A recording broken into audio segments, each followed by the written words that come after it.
Jak si nabít baterie, když v zimě nevyrábí fotovoltaika dostatek energie? Nastavení se týká střídačů Sofar Solar. Takže vstoupíme do menu, do toho první záložka, potom čtvrtá,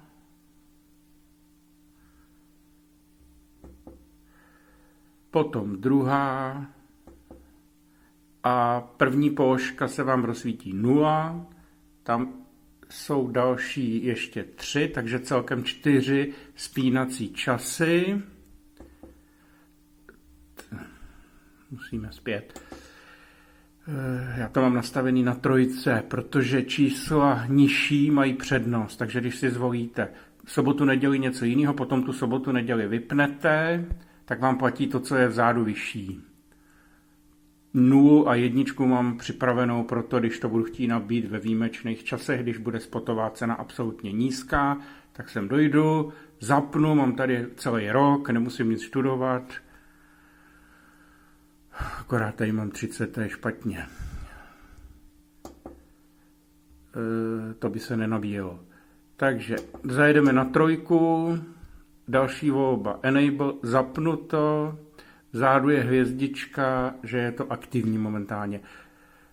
Hodiny, kdy se má nabíjet od 1 hodiny do 5, to bývá ve všední den nejnižší spotová cena SOC, nabít na 98 z toho důvodu, aby pokud možno neproběhnul cyklus.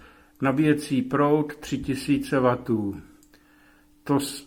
Ty waty, aby se vešly do toho času. Od kdy do kdy? Od 10. měsíce, od listopadu, od 1. listopadu do 1. března, myslím je to. Potom jsou tady dny. Teď jsme zpátky. Tady je 2, zase je zapnutá a potvrzený soboty, neděle. Jenom pro ukázku. Mačkáním zpět vyskočíte do původního menu a máte hotovo.